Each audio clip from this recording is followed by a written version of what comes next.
There were times in David Cronenberg's Crimes of the Future where I felt I was kind of watching a parody of a David Cronenberg movie with all of the incisions and the squishy, gooey body parts and the, ripping open chests and seeing weird new organs being crafted inside of people. It's got, an element of the grotesque and also a kind of a dark comedy about this. There's absolutely a social commentary about where we're going in our overly synthetic future and the addictions that we have and what we're doing to the world. But it's also very thought-provoking and it's got a cool vibe to it. And the performances in this movie are really freaking impressive. Viggo Mortensen leads the cast as this performance artist who has this innate ability to synthesize and craft new organs inside of himself. And his partner, who's played by Seydoux, is also an artist who actually crafts tattoos on the organs that Viggo Mortensen's character creates, and then they pull them out of Viggo Mortensen's body and they display them, and they do this in front of an audience. So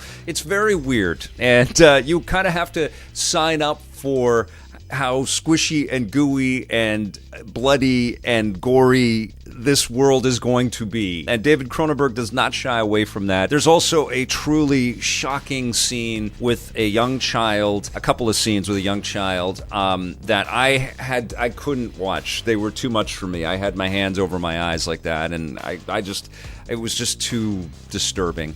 But I like that Cronenberg says, look, we are examining our world, our fictional world in this film, from a vantage point where you can't turn the camera away. We have to get into it. And he's always had that commitment in the pictures that he has made. The Fly and Scanners and Existence, Eastern Promises. The guy's an incredible filmmaker. He wrote and directed this. It does feel a little smaller than the concept, suggests.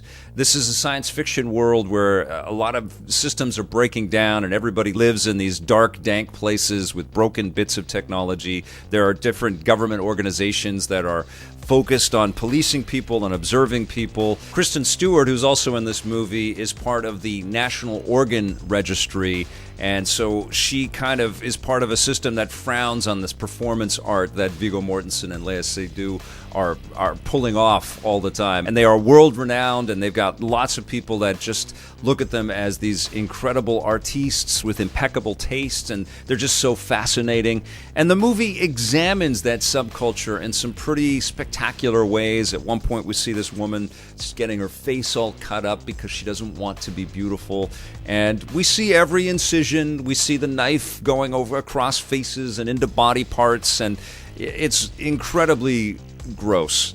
And we also see all of this technology which looks like it's made out of animal bones and all kinds of weird alien artifacts kind of cobbled together with squishy, gluey bits, and it will move with the human body. And every night when Viggo Mortensen goes to sleep, he's like attaching something that would look like from the set of Alien to his body, and he's having trouble eating and breathing and just moving, and he covers himself in like Jedi robes and has a mask over his face, and he's just having a tough time living through the reality that he's created for himself as this organ creator and harvester.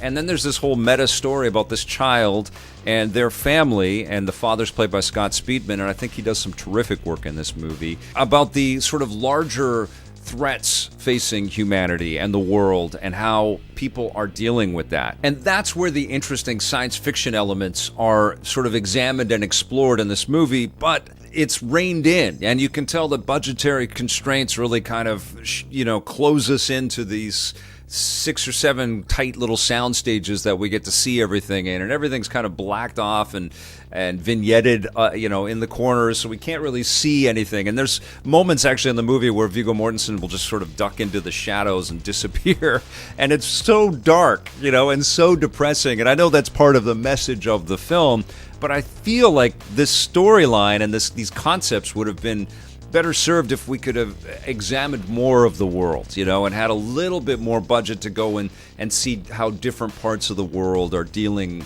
with these realities. but it's really constrained to these different sort of interiors. So consequently, the movie plays out quite stagey, like we're watching a theatrical, on-stage performance. And some of the acting is a little bit uneven as well. Oh, interesting looking actors for sure, and they're committed to it, but they don't have the same nuance and subtlety and experience as we see out of Viggo Mortensen and Léa Seydoux and Kristen Stewart. There's a real divide between the people that are working all the time and the people that I think were super thrilled to be in a David Cronenberg movie. Honestly, though, I was enthralled by it. I was repulsed by it, as I would expect out of a David Cronenberg movie. But I was entertained and I was, intellectually stimulated by it as well. And it just goes to show you that this guy who's had this incredible career making all kinds of thought-provoking pictures for many, many years is still got it. He still makes interesting pictures, and he can pull from the best actors in the world and get them to be a part of his experiments and his creative work like this. So this is definitely not my favorite David Cronenberg film. I've never actually sat down and thought about that. And truth be told, I'm not a big horror person, I'm certainly not a big, I can't watch surgeries on TV. I don't like watching gory, bloody things happen to humans. It's not my thing. But this still absolutely kept my attention. I quite enjoyed this movie. It's definitely not going to be for everybody, though. I'm going to give Crimes of the Future a 7.5 out of 10.